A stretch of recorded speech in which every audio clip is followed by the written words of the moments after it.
नमस्कार, जनता टीवी देख रहे हैं आप। मैं हूं आपके साथ पूजा मोहन पांडे। बुलेटिन की शुरुआत करेंगे ताबड़तोड़ अंदाज में खबरों के साथ।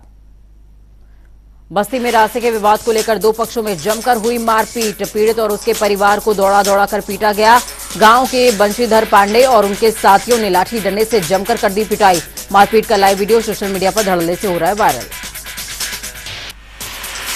बरेली में नौनिहालों की जिंदगियों से हो रहा है खिलवाड़। पढ़ाई की उम्र में कचरा बीनते और रोड पर भीख मांगते नजर आए नौनिहाल। प्रशासन रहा मौन।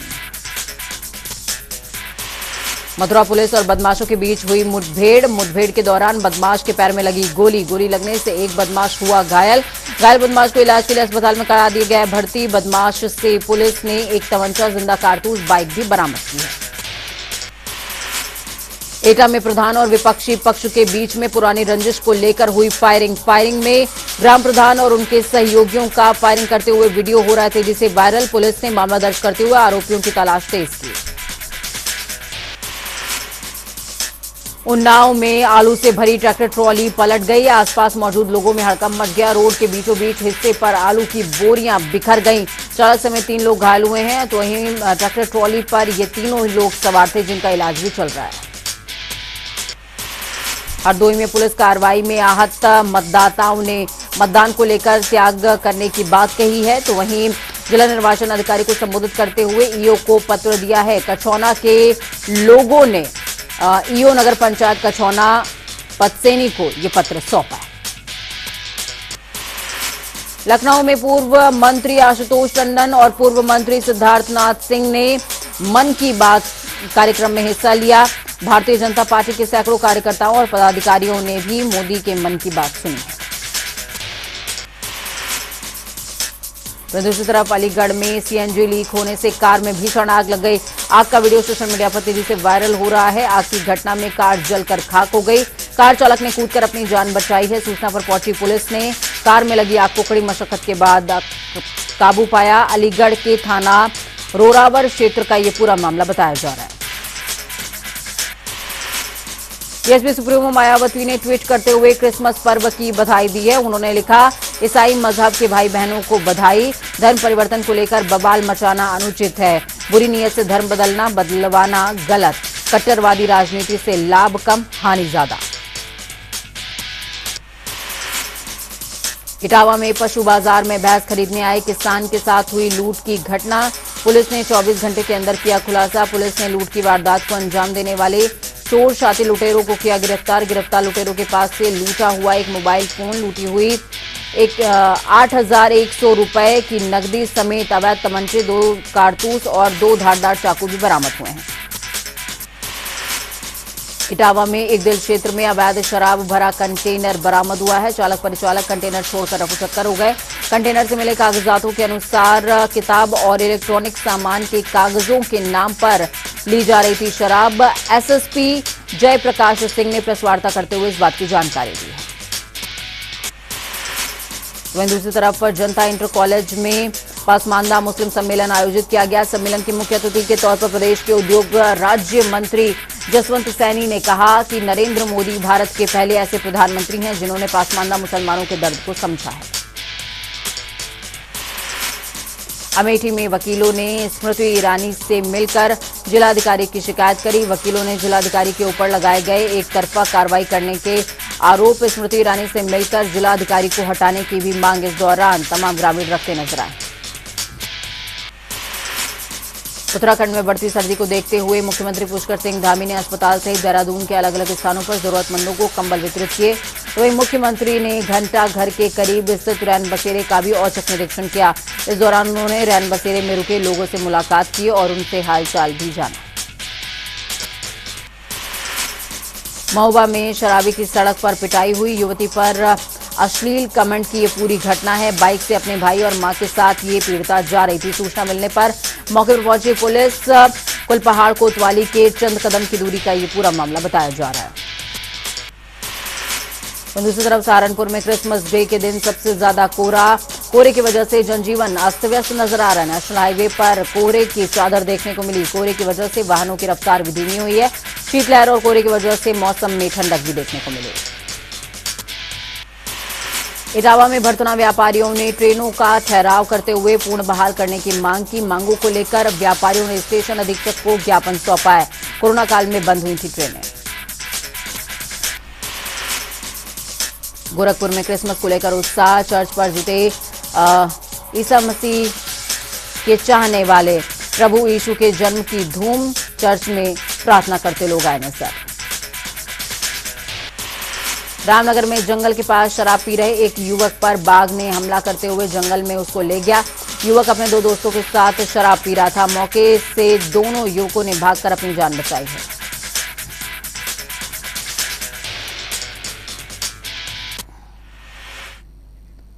तो इस बीच आपको बड़ी खबर अहम जानकारी दे रहे हैं। इस वक्त की बड़ी खबर अहम जानकारी कन्नौज से बड़ी खबर सामने आ रही है। अरुण शाक्य के परिजनों से मिले हैं केशव प्रसाद मौर्य।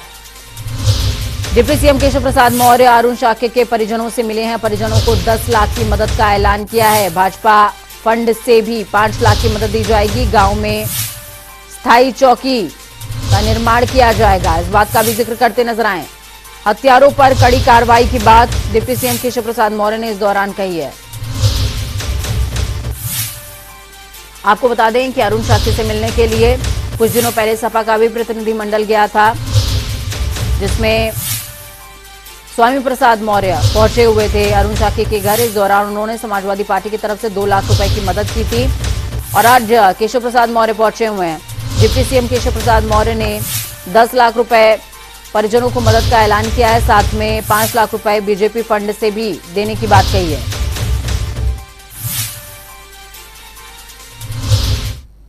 अपराध ना जनपद कन्नौज में और ना ही उत्तर प्रदेश में कहीं कोई करेगा तो निश्चित तौर से वह समझ ले कि अब यहाँ अपराध करने वाले के लिए कोई जगह नहीं है और ऐसे अपराधियों के खिलाफ सख्त से सख्त कार्रवाई की जाएगी।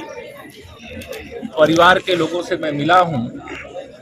यहाँ के हमारे दोनों माननीय विधायक भी हैं, हमारे जिलाध्यक्ष भी हैं और सब पार्टी के जिला पंचायत अध्यक्ष भी हैं। सबके साथ मिला हूं और प्रदेश सरकार की ओर से जब ये कोई बताने की चीज़ नहीं है, लेकिन 10 लाख रुपए की अभी परिजनों को सहायता राशि उपलब्ध कराई है। तो इस बीच आपको बड़ी खबर अहम जानकारी बता रहे हैं। बड़ी खबर अमेठी से सामने आ रही है। सांसद स्मृति ईरानी गौरीगंज पहुंची हैं। जगदम्बा प्रसाद त्रिपाठी मनीषी के आवास पर पहुंची हैं। आपको बता दें कि उनकी बहू का असामयिक स्वर्गवास हो गया था। स्मृति ने इस दौरान शिक्षाविद जगदम्बा का आशीर्वाद भी लिया है और साथ में परिजनों से मुलाकात करते हुए शोक संवेदना भी व्यक्त की। अमेठी पहुंची हुई हैं। सबसे बड़ी बात यह है स्मृति ईरानी इस दौरान तमाम अलग अलग कार्यक्रमों में शिरकत कर रही हैं, लोगों का हालचाल जान रही हैं। ऐसे लोग जो कि ख्याति प्राप्त हैं या जिनसे संवेदनाएं जुड़ी हुई हैं स्मृति ईरानी की, उनके पास सीधे तौर पर पहुंच रही हैं और संवेदना व्यक्त करती हुई नजर आ रही हैं।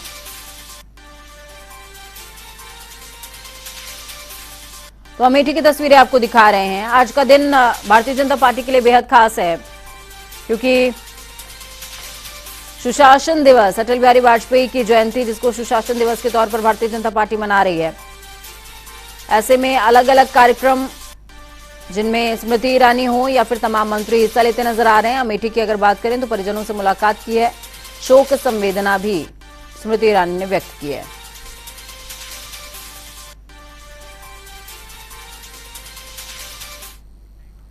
तो राजधानी लखनऊ से बड़ी खबर अहम जानकारी आपको दे रहे हैं। सीएम योगी आदित्यनाथ ने अटल जी को श्रद्धांजलि दी है।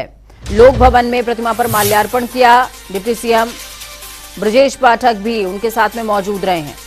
लोक भवन में प्रदर्शनी का अवलोकन करते हुए नजर आए हैं मुख्यमंत्री।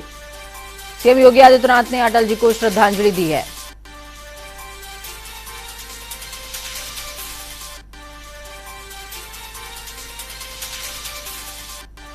तो राजधानी लखनऊ से बड़ी खबर आपको बता रहे हैं। न सिर्फ राजधानी लखनऊ में, न सिर्फ अन्य जिलों में, बल्कि पूरे देश में ही आज भारतीय जनता पार्टी और अन्य दलों की तरफ से अटल जी को याद किया जा रहा है।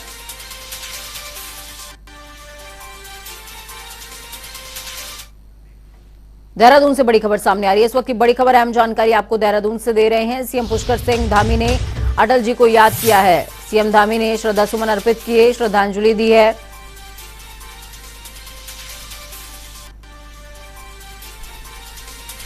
और अटल जी को याद करने का यह कार्यक्रम सीएम आवास में ही हुआ।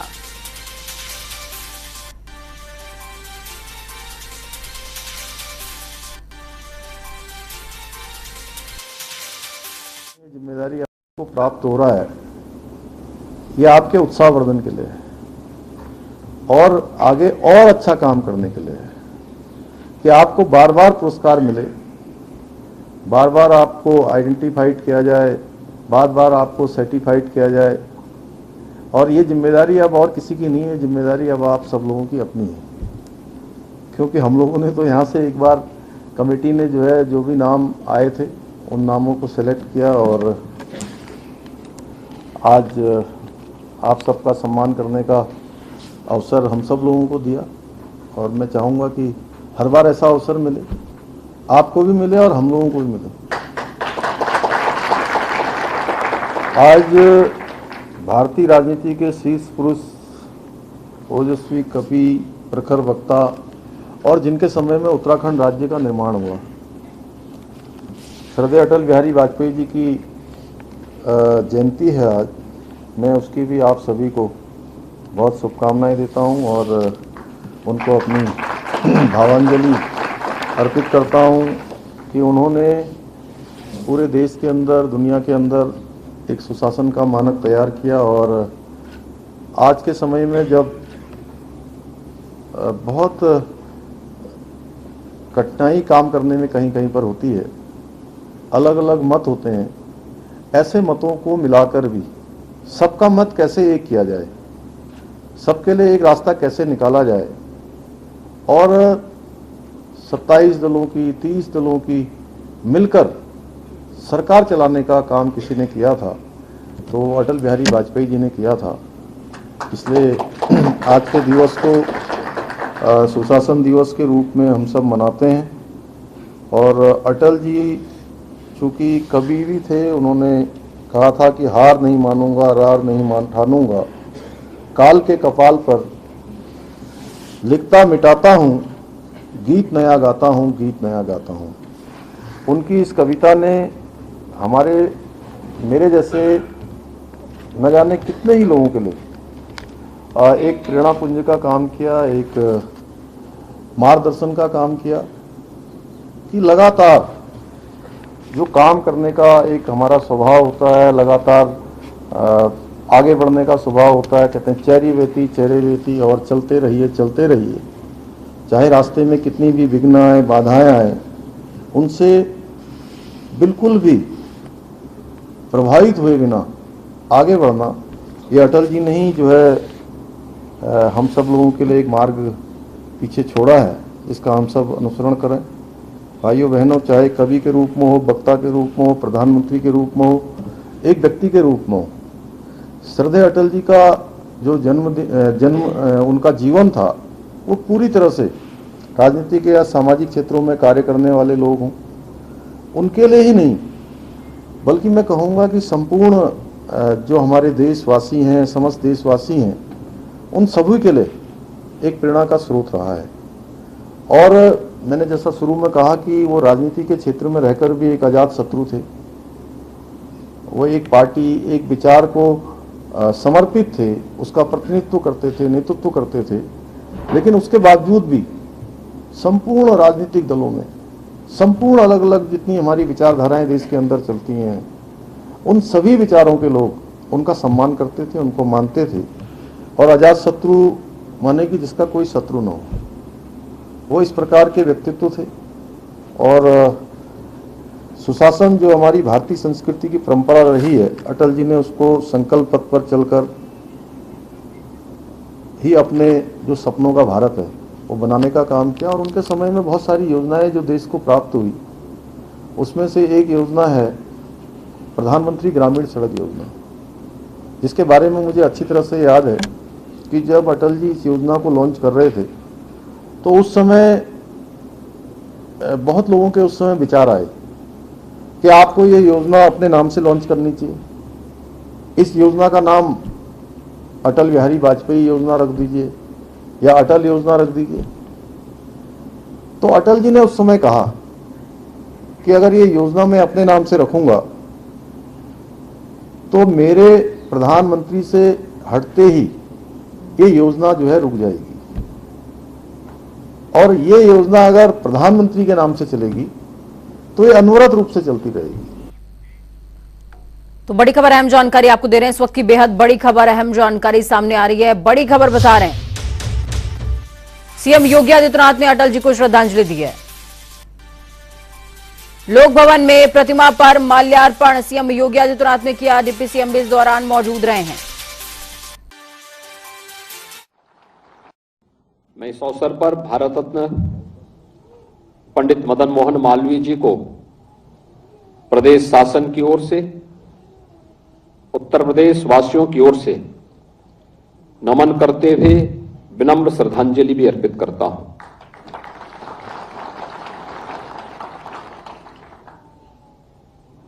भाइयों बहनों, हम सब जानते हैं कि श्रद्धेय अटल जी ने इस देश के सामने सार्वजनिक जीवन में या व्यक्तिगत जीवन में एक नागरिक को समाज के प्रति, अपने देश के प्रति क्या दायित्व हैं और सार्वजनिक जीवन में रहकर के भी व्यक्ति मूल्यों और आदर्शों की राजनीति कर सकता है, यह 6 दशक से कि अपने उस सार्वजनिक जीवन के कालखंड में श्रद्धेय अटल जी ने इस देश को अपने व्यक्तित्व और कृतित्व से उस प्रकार का जीवन जी करके एक नई प्रेरणा भी दी है। आज पूरा देश श्रद्धेय अटल जी के प्रति अपार सम्मान और श्रद्धा का भाव व्यक्त करते हुए, उनकी सेवाओं का स्मरण करते हुए उन्हें अपनी श्रद्धांजलि अर्पित कर रहा है। हर व्यक्ति जानता है कि अटल जी एक कवि थे, एक लेखक भी थे, एक पत्रकार भी थे, एक संवेदनशील जनप्रतिनिधि भी थे, और श्रद्धेय अटल जी इस देश की विदेश नीति को वैश्विक मंच पर प्रभावी ढंग से रखने वाले एक प्रखर राजनेता भी थे। तो देश के नेतृत्वकर्ता के रूप में अस्थिरता के दौर से उभार करके भारत की राजनीति को स्थिरता,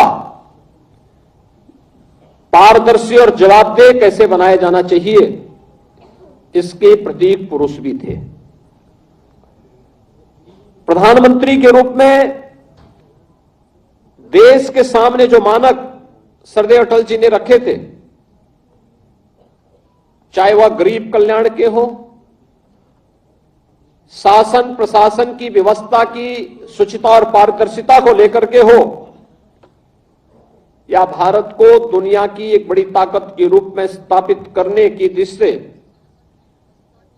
भारत को परमाणु संपन्न बनाने और भारत के इंफ्रास्ट्रक्चर डेवलपमेंट के लिए, बुनियादी ढांचे के विकास के लिए किस प्रकार की कार्य योजना बननी चाहिए,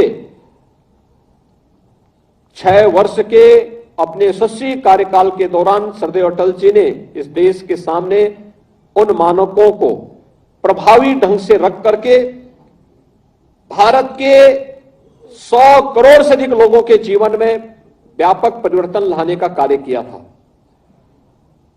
हर व्यक्ति जानता है कि राजनीति में मूल्य और आदर्शों को ध्यान में रखते हुए परस्पर समन्वय और संवाद की राजनीति को प्राथमिकता को देते हुए अस्थिरता के दौर से गुजर रही भारत की राजनीति को स्थिरता में बदलने का कार्य प्रधानमंत्री के रूप में श्रद्धेय अटल जी ने इस देश को दिया था।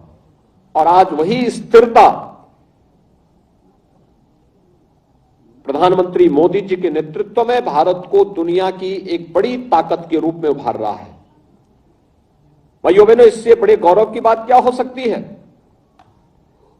जब हम आजादी का अमृत महोत्सव मना रहे हैं, आजादी के अमृत महोत्सव के इस कालखंड में भारत की अर्थव्यवस्था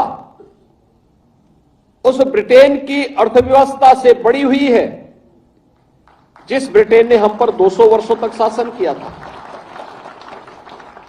दुनिया के उन 20 देशों का,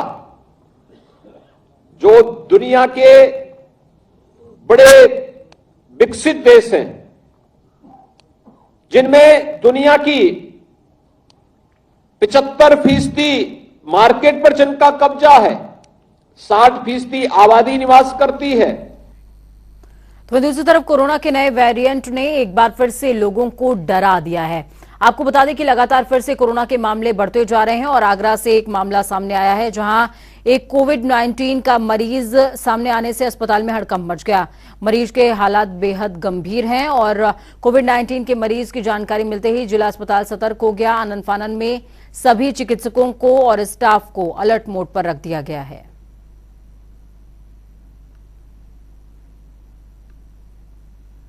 दो 2020 और 21 के अंदर कोरोना वायरस की भयावहता पूरे देश के साथ साथ ताजनगरी आगरा में भी झेली है, जिसको लेकर लगातार यहाँ पर जो मरीजों की संख्या थी वो देखने में आया कि किस तरीके से लोग काल कलवित हो रहे हैं और शासन प्रशासन ने अपना बंदोबस्त किए, लेकिन लोगों को बचाने में वो नाकाम रहे। एक बार फिर चीन ने पूरी दुनिया को इस ओर फिर दोहराई पर लाकर खड़ा कर दिया है। अब भारत में भी स्वास्थ्य महकमा और भारत सरकार ने सतर्क कर दिया है और इसके साथ साथ उत्तर प्रदेश सरकार लगातार सजग बनाए हुए है, सतर्क अब स्वास्थ्य विभाग को किया हुआ है। हमारे साथ हैं सीएमएस हैं और आज यहाँ पर मॉक ड्रिल की गई है, जिससे कि जो आने वाले मरीज होंगे उन पर निगरानी में जाकर उनको तत्काल चिकित्सा मुहैया कराई जा सके, क्योंकि आगरा ने जो भयावह देखी है वो उसकी पुनरावृत्ति न हो, इसके लिए अभी से तैयारियां शुरू कर दी गई हैं। सर, किस तरीके की तैयारियां अभी से शुरू हो गई? सर, एक तो जो मरीजों की लाइन लगती है उसको 6 फुट की दूरी के लिए सर्किल खींच दिए गए, गोले बना दिए गए, तो उसमें खड़े होकर करेंगे सर।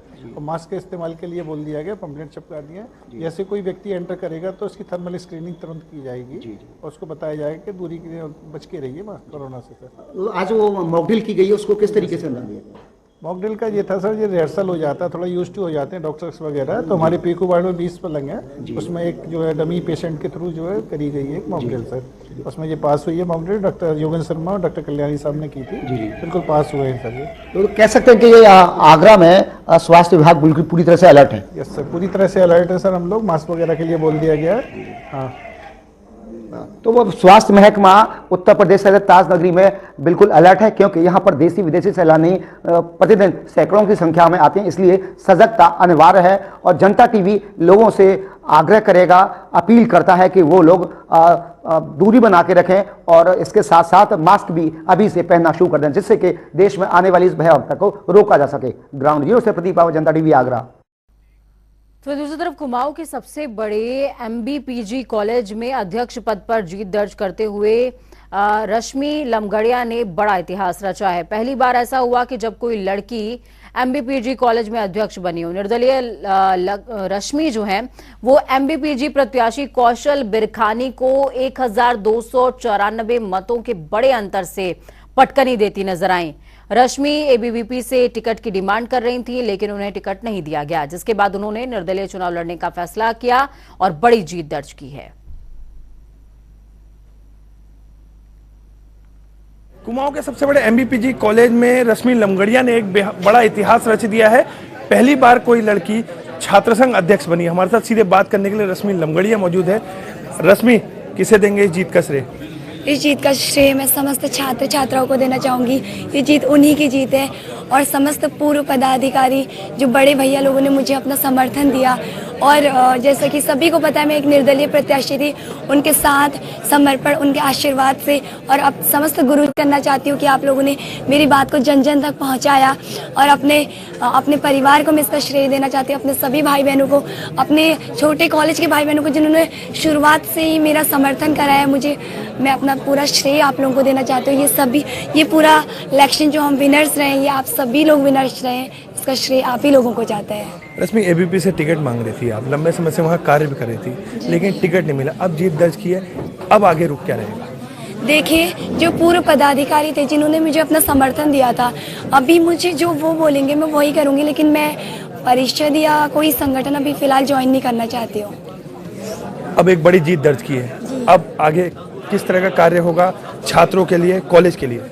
देखिए, अभी मैंने कॉलेज का इलेक्शन जीता है, तो मेरा फोकस अभी सिर्फ विद्यार्थियों पे रहेगा, हमारे कॉलेज के स्टूडेंट्स पे रहेगा, हमारे कॉलेज के एक स्वस्थ वातावरण के लिए रहेगा। जो मैंने वादे आप लोगों से चुनाव से पहले करे थे, उन्हीं वादों पे खरा उतरने का पूरा प्रयास करूंगी मैं। तो ये थी हमारे साथ नवनिर्वाचित अध्यक्ष, जो पहली बार किसी लड़की ने यहाँ पे जीत दर्ज करी है। अब उनका कहना है कि एमबीपीजी कॉलेज के लिए कुछ नया करेंगे, छात्रों के लिए कुछ बेहतर करेंगे। हल्द्वानी से योगेश शर्मा, जनता टीवी। वक्त यहाँ पे छोटे से ब्रेक का। ब्रेक के उस पार खबरों का सफर लगातार जारी रहेगा। बने रहिए जनता टीवी के साथ, क्योंकि हमें आपकी ताकत, अपना और अपनों का बहुत ख्याल रखिए। नमस्कार।